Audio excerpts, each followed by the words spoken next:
आपके साथ विभा उपाध्याय और बुलेटिन की शुरुआत इस वक्त की बड़ी चुनावी खबर के साथ। बिहार विधानसभा चुनाव को लेकर जेडीयू ने उम्मीदवारों को सिंबल बांटना शुरू कर दिया है। सिंबल बांटने की शुरुआत जेडीयू की तरफ से की जा चुकी है। सीएम नीतीश खुद उम्मीदवारों को सिंबल बांट रहे हैं। पहले चरण के उम्मीदवारों को यह सिंबल दिया जा रहा है। मुख्यमंत्री नीतीश कुमार खुद ही उम्मीदवारों को यह सिंबल दे रहे हैं। सिंबल लेकर उम्मीदवारों के चेहरे भी खिल उठे हैं। उम्मीदवारों ने अपनी अपनी जीत का दावा किया है। और बड़ी खबर ये कि भले ही औपचारिक तरीके से सीटों का ऐलान न हुआ हो कि एनडीए में बीजेपी या जेडीयू कितनी सीटों पर चुनाव लड़ने जा रही है और उनके उम्मीदवार कौन से होंगे, ये भले औपचारिक तरीके से ऐलान न हुआ हो, लेकिन जेडीयू की तरफ से उम्मीदवारों को सिंबल देने की शुरुआत की जा चुकी है। और उम्मीदवारों को जैसे ही ये सिंबल खुद मुख्यमंत्री नीतीश कुमार दे रहे हैं, उनके चेहरे खिलते हुए और अपनी अपनी जीत का दावा किया जाता हुआ।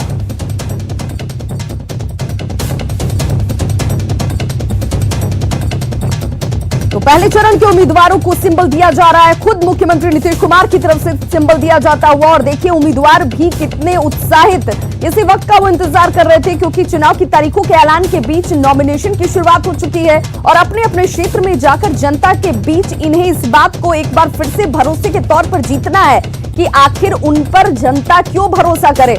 ऐसे में आखिर वो कौन से कैंडिडेट होंगे जो अपनी अपनी पार्टी का प्रतिनिधित्व करते नजर आएंगे। देखिए अब आपके सामने वो तमाम नाम। अज्ञाओं से प्रभुनाथ राम, जिन्हें विधानसभा चुनाव का टिकट और सिंबल जेडीयू के उम्मीदवार के तौर पर दिया जाता हुआ। बरबीघा से सुदर्शन, ये वो नाम जिनकी सूची न्यूज 18 बिहार झारखंड सबसे पहले अपने दर्शकों तक पहुंचा रहा है। करगहर से वशिष्ठ सिंह, जेडीयू ने इन्हें उम्मीदवार बनाया है। सिंबल दिया जाना शुरू हो गया। जय कुमार सिंह को दिनारा से यह सिंबल मिला, जेडीयू के उम्मीदवार। और कौन कहां से चुनावी मैदान में, जगदीशपुर से कुसुमलता कुशवाहा जो है उन्हें सिंबल दिया गया है। मोकामा से राजीव लोचन, जेडीयू के उम्मीदवारों की सूची न्यूज 18 बिहार झारखंड सबसे पहले आपको दिखाता हुआ। सूर्यगढ़ा से रामानंद मंडल को सिंबल मिला है। सुल्तानगंज से ललित कुमार मंडल, जमालपुर से शैलेश कुमार। तो पहले चरण के लिए कौन कौन से उम्मीदवार जेडीयू की तरफ से होंगे। नोखा से नागेंद्र चंद्रवंशी, बेलहर से मनोज यादव। नवादा की बात करें तो कौशल यादव पर जेडीयू ने भरोसा जताया है। चेनारी से ललन पासवान, इन्हें सिंबल दिया गया है। घोसी से राहुल को चुना गया है। वहीं चकाई की बात करें तो संजय प्रसाद को सिंबल मिलता हुआ। कुर्था सत्यदेव कुशवाहा, ये वो नाम जिसे न्यूज 18 बिहार आप तक पहुंचा रहा है। धौरैया से मनीष कुमार, क्योंकि जेडीयू की तरफ से सिंबल दिया जाना शुरू हो चुका है। वीरेंद्र कुमार सिंह नवीनगर से उम्मीदवार होंगे जेडीयू के। शेरघाटी की बात कर लें तो विनोद यादव पर पार्टी ने भरोसा जताया है। अमरपुर की बात करें तो जयंत राज का नाम सामने। झाझा से दामोदर रावत। तो बिहार विधानसभा चुनाव 2020 में चुनावी अखाड़े में जेडीयू की तरफ से कौन प्रतिनिधित्व करता हुआ नजर आएगा, कौन चुनावी मैदान में जनता के बीच पहुंचेगा, किस पर पार्टी ने भी भरोसा जताया है, वो तमाम नाम हम आपको उन विधानसभा क्षेत्रों के साथ भी दिखाते हुए।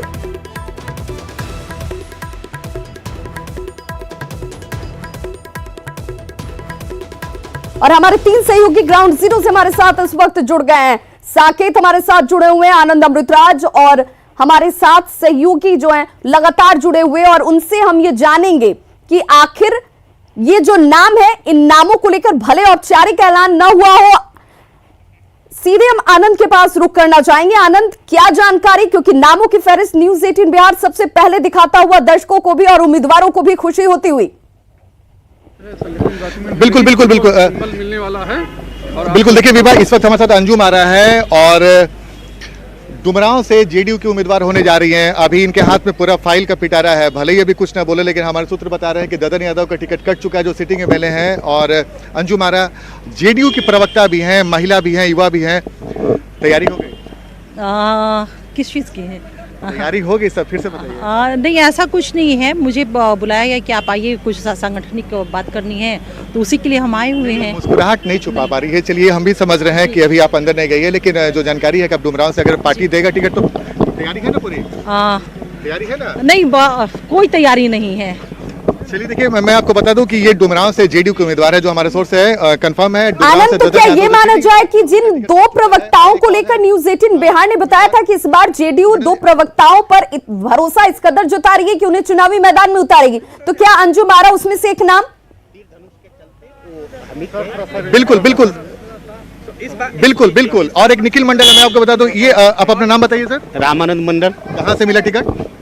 167 सूचगढ़ा विधानसभा। सूर्यगढ़ा, एक बार सिंबल दिखाइएगा जरा हमारे। तो यही सिंबल देखिए यही विवाह, देखिए सिंबल मिल रहा है। सूर्यगढ़ा से रामानंद मंडल है और इन्हें सूर्यगढ़ा से मिला है। पहली बार आपको टिकट मिला किसके पहले? दोबारा, अगली बार भी जदयू के टिकट पर लड़े थे लखीसराय 168, लेकिन कुछ वोट तीर धनुष के चलते चंद वोट से हार हुई थी और इस बार सूचगढ़ा विधानसभा से वहाँ अच्छा, एक बात बताइए, मुख्यमंत्री मिल रहे हैं, सब लोग को हस्ताक्षर करके सिंबल भी बांट रहे हैं, मुख्यमंत्री का बॉडी लैंग्वेज कैसा है? एकदम बिल्कुल बिल्कुल एकदम जो हर हमेशा रहता है वही उनका अथी है और उनके नेतृत्व में जो उन्होंने काम किया यही लेकर हम लोग जनता को लेकर भी कोई तरह के कोई हम उस पर हम लोग किस मुद्दे पे जा रहे हैं इस बार? जो हमारे, तो देखिए ये फूलमाला का दौर शुरू हो गया अभी। जो काम किए हैं जो सभी वर्गों और समुदाय के लिए, उसको लेकर के हम लोग जनता के बीच में जाएंगे। को लेकर देखिए विभा लगातार सिंबल लेके उम्मीदवार निकल रहा है। और जैसा कि आप बता रही थी कि न्यूज 18 ने सबसे पहले इस खबर को ब्रेक किया था कि दो प्रवक्ताओं को टिकट मिलेगा, अंजुम आरा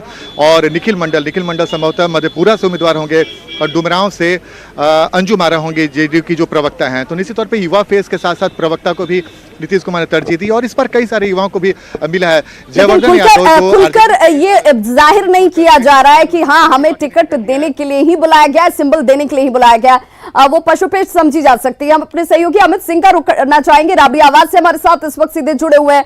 अमित, इस मामले में चूंकि भरोसा और औपचारिक ऐलान भले ना हुआ हो, लेकिन नीतीश की तरफ से ये तमाम चीजें सुनिश्चित की जाती हुई कि वक्त बहुत कम है, आप अपने अपने इलाकों में पहुंचिए, अपने अपने विधानसभा क्षेत्र पहुंचिए और जाकर लोगों के बीच ये दिखाइए और बताइए कि आखिर क्या काम किया है सरकार ने।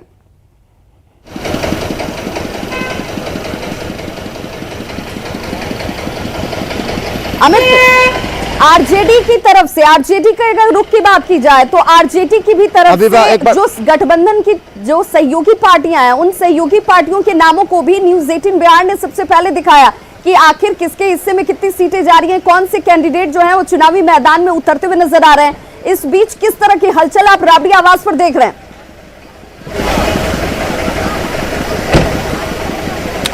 देखिए विवाह, सबसे ज्यादा गहमा गहमी अगर कह सकते हैं तो राबड़ी आवाज पर है। और पिछले एक हफ्ते से जब से ये सुबुगाहट शुरू हुई कि आरजेडी के टिकट जो अनाउंस होने वाले हैं और जो उनके जो गठबंधन के जो टीमें हैं, जो पार्टियां हैं, वो उनके साथ में सीटों का ऐलान होने वाला, उसके बाद से गहमा गहमी हम तस्वीरों के जरिए दिखाना चाहते हैं। राबड़ी आवाज़ का जो हमेशा कलरफुल दिखता है, चूँकि जब जब चुनाव आता है तो चुनाव आसपास सुबुगाहट से ही यहाँ गहमा गहमी बढ़ जाती है। लेकिन जब बात जानकारी हम देने की कहें कि तो अंदर खाने से न्यूज़ 18 के पास जो अहम जानकारी है विभा, उसमें यह है कि कई ऐसे सीट हैं जो सिंबल दे दिया गया है उम्मीदवारों को, जिसमें कि गो से भीम सिंह है, उनको मिला है, शेखपुरा से विजय सम्राट है।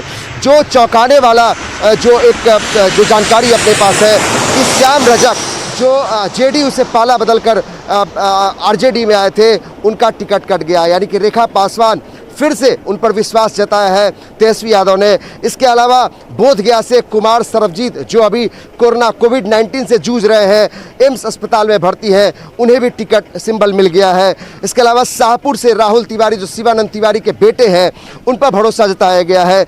अरवल की सीट जो है वो आरजेडी के खाते से बाहर चली गई है। रविंदर सिंह जो वहाँ के सिटिंग कैंडिडेट थे, उनका टिकट कट गया है। कहीं ना कहीं इस बात से काफ़ी दुखी है जो माले जो CPI-ML और जो लेफ्ट की पार्टियां हैं विभा, उसकी वजह से 7 ऐसी सीटें हैं जो अभी तक अंदर खाने से खबर है जो आरजेडी के टिकट कटे हैं। उसमें जो शाहाबाद का इलाका है, जहां का बार बार न्यूज़ 18 पे सुबह लगातार ये खबरें सबसे पहले दिखाई गई कि संजय यादव काराकाट से जो वहां के विधायक है, उनका टिकट कट गया। श्याम रजक के लिए कितना बड़ा ये धक्का, क्योंकि इसी महत्वाकांक्षा के साथ तो उन्होंने जेडीयू का दामन छोड़कर आरजेडी का दामन थामा था और भरोसा जता रहे थे कि देखिए 2 सीटें हैं, इनमें से एक ना एक सीट तो मेरी कंफर्म होगी ही।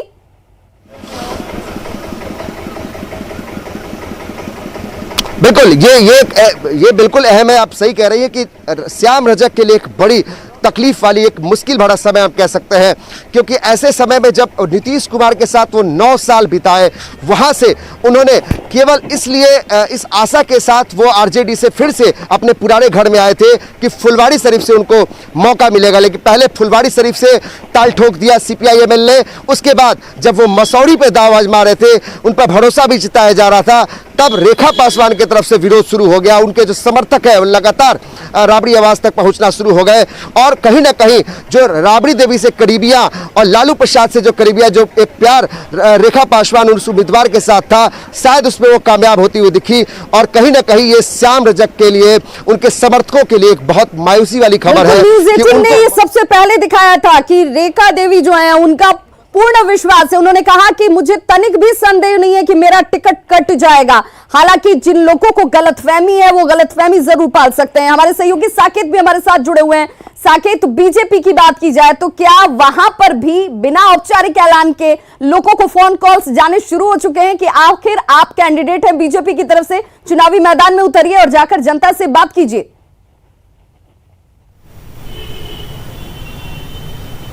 ठीक है, बिल्कुल विभा, जो हमारे पास जानकारी मिल रही है कि जो फर्स्ट फेज के जो भी उम्मीदवार हैं बीजेपी के, उनको फ़ोन कॉल्स जाने लगे हैं बीजेपी के तरफ से। उनको कहा जा रहा है कि आप नॉमिनेशन की तैयारी कीजिए, क्योंकि 2 से 3 दिनों का वक्त बचा है पहले चरण के नॉमिनेशन में विभा। तो ऐसे में पार्टी कोई भी रिस्क लेना नहीं चाह रही है और जब तक घोषणा होगी, हो सकता है कि आज शाम तक हो, उम्मीदवारों की विधिवत जो घोषणा है वो होगी बीजेपी की तरफ से। लेकिन उससे पहले सभी उम्मीदवारों को ये कह दिया गया है कि आप लोग अपनी तैयारी पूरी रखिए और इसको लेकर कॉल जा रहे हैं। कई ऐसे उम्मीदवार हैं, जैसे कि बाढ़ से गानन सिंह ज्ञानू है जो बीजेपी के उम्मीदवार हैं, उनसे बात हुई हमारी, उनको फ़ोन कॉल्स आ चुके हैं। ऐसे ही कई और भी जो पार्टी के उम्मीदवार होने वाले हैं इस बार बीजेपी के तरफ से, उनको फ़ोन कॉल्स जा रहे हैं पहले चरण के लिए। और उम्मीद की जा रही है कि आज शाम तक बीजेपी आधिकारिक तौर से अपनी पूरी लिस्ट भी जारी करेगा और उसके बाद सीट शेयरिंग का क्या फार्मूला होगा उसे भी जारी किया जाएगा। क्योंकि मुकेश सहनी ये पहली बार ऐसा हो रहा है, जहां तक मेरी याददाश्त काम करती है, पहली बार ऐसा हो रहा है कि कैंडिडेट्स को पहले फोन जा रहे हैं, उनको नॉमिनेशन से पहले ये बताया जा रहा है कि देखिए औपचारिक ऐलान नहीं हुआ है, औपचारिक ऐलान के लिए थोड़ा इंतजार कीजिए, वो हो सकता है कुछ वक्त बाद शाम तक, जिसकी उम्मीद जाहिर की जा रही है। न्यूज 18 ये भी बता रहा है कि संभवतः आज शाम तक इसकी सूची जो है वो जारी की जा सकती है, सीटों की संख्या के साथ उम्मीदवारों के नाम भी। लेकिन उम्मीदवारों को फोन कॉल्स जाने शुरू हो चुके हैं। देखिए बिल्कुल, और जो हमारे पास जो खबर आ रही है विभाग की कि बीजेपी इस बार जो अपने सीटिंग विधायक हैं जिनका क्षेत्र नहीं बदला गया है, उन सभी विधायकों को टिकट दे रही है और उन्हें भी कॉल पार्टी के तरफ से किया जा रहा है। लेकिन एक सबसे अहम खबर ये भी है, जो बीजेपी के जो प्रवक्ता टीम है, यहाँ बीजेपी के प्रदेश टीम में जो प्रवक्ता है उसमें 2 MLA हैं, पूर्व MLA कह सकते हैं, उनका टिकट कट गया है। संजय टाइगर और सूरीगढ़ा से यहाँ पर प्रेम रंजन पटेल, ये 2 प्रवक्ता बीजेपी के हैं, इन दोनों का टिकट चूंकि सूरीगढ़ा सीट जो है वो JDU के पाले में चला गया है और जो संजय टाइगर हैं वो इस बार चाह रहे थे आरा से चुनाव लड़ने के लिए और पार्टी ने उनको आश्वासन भी दिया था, लेकिन अंत समय में उनका भी टिकट आरा से काट दिया गया है। तो यानी कि बीजेपी के प्रवक्ता टीम में जो 2 विधायक हुआ करते थे, अब उनका दोनों का टिकट कट चुका है। तो ऐसे में आप कह सकते हैं कि कई ऐसे नाम होंगे, क्योंकि जो कैंडिडेट इस पिछले चुनाव में हारे हैं बीजेपी के, उन लोगों पर तलवार लटकी हुई है और कई सीटें जैसे कि झाझा की सीटें हैं, इस तरह की तमाम सीटों पर अभी बातचीत चल रही है और वहां पर जो उम्मीदवार हैं उनका टिकट काटा जा सकता है। ये खबर हमारे सोर्स बिल्कुल, ये परेशानी हर पार्टी के अंदर और हर गठबंधन में नजर आ रही है। अमित सिंह का रुख करना चाहूंगी। अमित सिंह हमारे साथ राबड़ी आवाज से जुड़े हुए हैं। अमित, आरजेडी के अंदर भी चूंकि मालिक के आने की वजह से 19 सीटें उसके खाते में जाने की वजह से, चाहे CPI की बात कर लीजिए, CPM की बात कर लीजिए, 4 और 6 सीटें उनके पास भी जाने की वजह से सीटिंग विधायकों की संख्या, यानी कि सीटिंग विधायकों को टिकट कटने की पूरी संभावना आरजेडी के अंदर है। वो नाखुशी और नाराजगी साफ नजर आ रही होगी।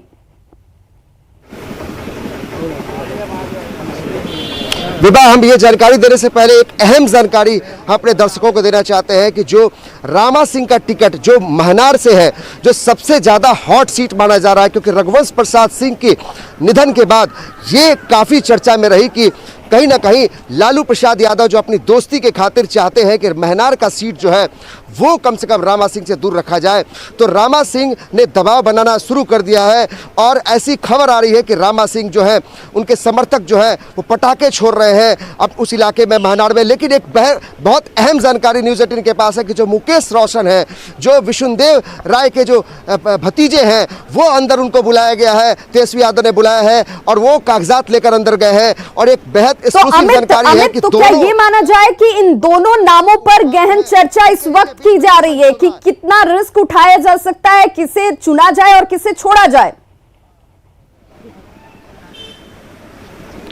बिल्कुल विभा, कल 6 घंटे तक आमने सामने बैठाकर तेजस्वी यादव ने बातचीत की थी। उसमें रामा सिंह एक तरफ बैठे थे, दूसरी तरफ मुकेश रोशन बैठे थे। ये एक अहम जानकारी न्यूज़ 18 के पास थी। और रात के 1 बजे देर रात यहां से मुकेश रोशन निकले, जब राबड़ी देवी और तेजस्वी यादव से बातचीत करके, और लगातार रांची से संपर्क में, रिम्स से संपर्क में लोग थे, किसी भी माध्यम से संपर्क में थे। तो और आनंद, आप हमारे साथ लगातार बने रहिए। हम अपने दर्शकों को यह भी सुना दें कि रामा सिंह से, जिनसे अभी थोड़ी वक्त पहले ही न्यूज़ 18 की बातचीत हुई थी, उन्होंने क्या दावा किया, कितना भरोसा जताया, क्या कुछ कहा, जरा सुनते हैं। पहले भी आपको बताया कि हमारा कोई पार्टी ज्वाइन करने का कोई शर्त नहीं रहा, हमारा कोई सीट नहीं रहा है। हम अपने चुनाव के संदर्भ में मैंने पहले भी कहा है कि हमको चुनाव नहीं लड़ना। तो ऐसे स्थिति में मुकेश जी या जो भी लोग हैं, दावेदारी तो स्वाभाविक है कि बनती है। और मुकेश जो है राष्ट्रीय जनता दल का अच्छा वर्कर है, मेहनती कार्यकर्ता है, तो दावेदारी तो निश्चित रूप से बनेगी और सब लोग करते ही हैं। चुनाव का वक्त है तो चुनाव के वक्त हर लोग जो है अपनी दावेदारी करते हैं और उसमें उस प्रतिस्पर्धा में मैं नहीं हूँ, मैं टिकट के प्रतिस्पर्धा में नहीं हूँ, इसीलिए उन सब विषयों पर कोई बात नहीं है। और हमने तो पहले भी कहा है कि हम लोग पार्टी के सिपाही जहाँ भी रहे हैं, एक सिपाही की हैसियत से रहे हैं और पार्टी का जो निर्देश होगा उस पर हम लोग काम करने वाले हैं, न कि सीट और टिकट की बात कर रहे हैं। तेजस्वी यादव कह रहे हैं कि इस बार महागठबंधन की जीत होगी, उनके नेतृत्व में मजबूत सरकार बनेगी। क्या लगता है, रमा सिंह क्या आंक रहे हैं? नहीं, महागठबंधन की स्थिति कहां पा रहे हैं? देखिए बिल्कुल सही जो है आकलन है पार्टी का और तेजस्वी जी का या लालू जी का जो आकलन है, बिल्कुल जनता, बिहार की जनता परिवर्तन चाहती है। इस देश के लोग जो है तबाह हो चुके हैं, तमाम तरह की जो अव्यवस्था जो है इस देश से लेकर के इस राज्य तक में, तो निश्चित रूप से परिवर्तन की लहर इस राज्य में है और महागठबंधन की सरकार निश्चित रूप से इस राज्य में। रमा सिंह नींव चोटी लगा देंगे तेजस्वी को मुख्यमंत्री बनाने के लिए? बिल्कुल हम लोग सिपाही हैं और मजबूत निष्ठावान सिपाही हैं, पूरा एड़ी चोटी हम लोग लगाएंगे। चलिए, तो ये रमा सिंह है, सीधे तौर पे कह रहे हैं कि तेजस्वी को मुख्यमंत्री बनाना है और इसके लिए जो भी करना होगा, जितना संघर्ष करना होगा हम करेंगे। लेकिन सबसे बड़ा बयान इन्होंने कहा कि चाहे रघुवंश प्रसाद सिंह हो या उनके सिर के जो भी नेता थे या हैं अभी आरजेडी में, उनसे बड़ी पार्टी होती है और पार्टी सबसे ऊपर होती है। इसलिए लालू यादव का आशीर्वाद इन्हें मिला था और उसी आशीर्वाद को पाकर के ये आरजेडी में जल्द एंट्री करने वाले हैं। बहरहाल देखना होगा कि वो मुहूर्त कब आता है और रघुवंश प्रसाद सिंह के जो समर्थक अभी हैं उनका कितना विरोध इन्हें झेलना पड़ता है। कैमरा पर्सन नीलमणि के साथ अमित कुमार, न्यूज़ 18 पटना। सहयोगी अमित सिंह का मैं रुख करना चाहूंगी। अमित, जो बॉडी लैंग्वेज रमा सिंह का नजर आया, जो कॉन्फिडेंस उनमें नजर आया, वो पहले भी वैसा ही था और आज भी वैसा ही दिख रहा है। उन्होंने कहा कि मैं तो दावेदार हूं ही नहीं, ये दावेदारी मेरी है ही नहीं। लेकिन जो खबर है ये कि रामा सिंह खुद तो चुनावी मैदान में नहीं उतर रहे हैं, लेकिन उनकी पत्नी आरजेडी का सिंबल लेंगी और महनार से चुनावी मैदान में उतरेंगी। बात तो एक ही है, सिक्के के दो पहलू भले दिखते हो लेकिन है तो एक ही।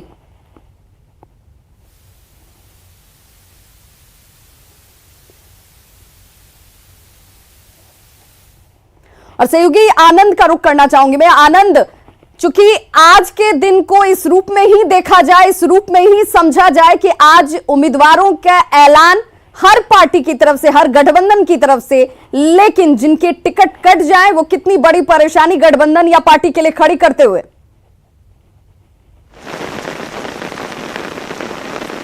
देखिए, परेशानी तो खड़ी करेंगे ही विभाग, क्योंकि कई लोग ऐसे हैं जो टिकट के दावेदार थे, कई लोग ऐसे हैं जो सिटिंग एमएलए हैं। जैसे मैंने आपको बताया कि ददन यादव जिनका टिकट कट चुका है, वो भले ही आज सुबह में बयान दे रहे थे कि मैं एक पार्टी का निष्ठावान कार्यकर्ता हूँ, लेकिन टिकट कटने के बाद सारी निष्ठा खत्म हो जाती है।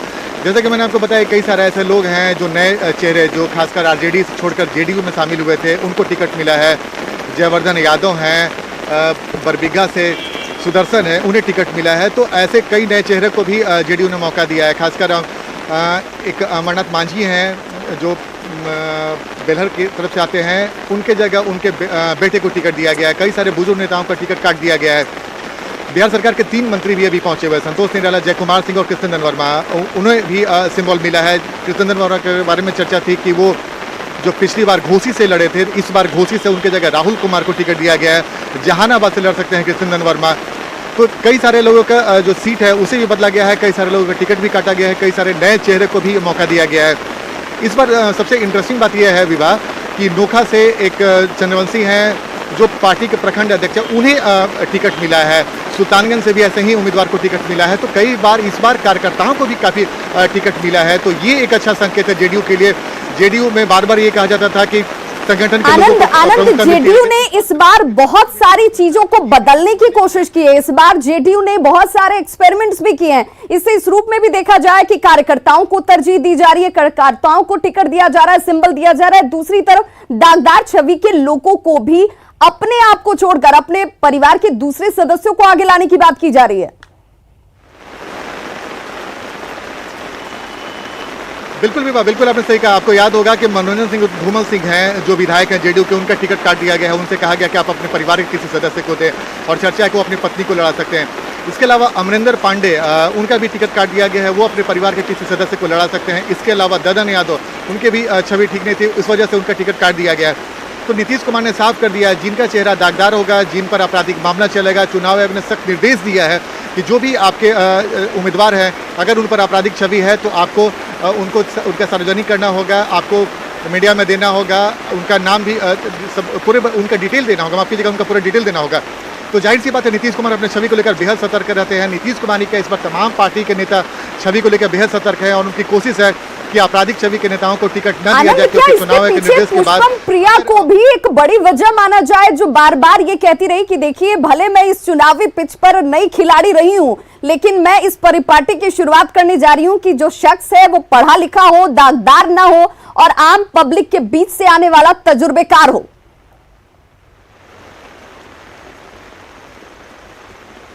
देखिए विवाह, बिल्कुल आपने सही कहा। और आज उन्होंने एक लिस्ट जारी किया है जिसमें नाम के आगे उन्होंने जाति नहीं लिखा, जाति के आगे लिखा है कि फना बिजनेस करते हैं या फिर वो वर्कर हैं या फिर समाजसेवी हैं। ये तमाम तरह के बारे में डिटेल उनके बारे में लिखा गया। तो पुष्पम प्रिया चौधरी ने एक नया ट्रेंड तो कर ही दिया। और जिस तरीके से उन्होंने लिस्ट जारी किया और लिस्ट के आगे हर बार होता है कि कई उम्मीदवार ऐसे रहते हैं जब उनका नाम जारी किया जाता है तो कहीं ना कहीं जाति का भी उल्लेख रहता है। लेकिन इस बार पुष्पम प्रिया चौधरी ने जो राजनीति का नया ट्रेंड स्टार्ट किया है, कहीं ना कहीं तमाम पार्टियों के लिए भी एक संदेश है कि इस बार जनता जाति से ज़्यादा काम करने वाले नेताओं को पूछेगी, काम करने वाले उम्मीदवारों को पूछेगी। तो पुष्पम प्रिया के ट्रेंड के बाद हो सकता है कि कई सारे राजनीतिक दलों को भी इसका इशारा मिल गया हो कि इस बार जनता वैसे उम्मीदवारों को पूछ नहीं करने वाली है जिनकी छवि ठीक नहीं है। बिल्कुल, यानी कि आनंद, इस बार का चुनाव जो है वो बेहद रोचक रहने वाला है, कई मायनों में अलग और हटकर रहने वाला है और बेहद खास इस मायने में भी कि पार्टियों को ये लग रहा है कि जो पब्लिक है वो सब कुछ जानती है, समझती है और इसीलिए अब उनकी आकांक्षाओं के अनुसार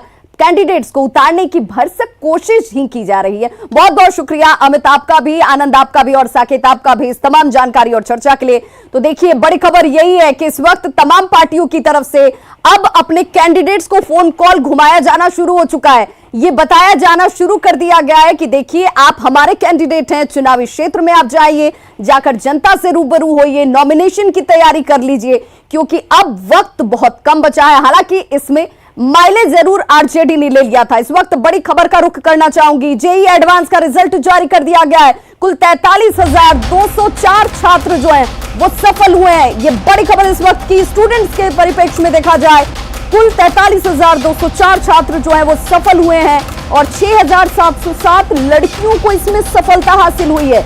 ऑल इंडिया रैंक जो है 117 लाकर ये शुभ अंक है जो बना हुआ है, जिसे सिलेक्शन के लिए चयनित किया गया है। गुवाहाटी जोन का टॉपर जो है वो इस वक्त जो टॉपर है वो गुवाहाटी जोन से। तो इस बुलेटिन में बस इतना ही। नमस्कार।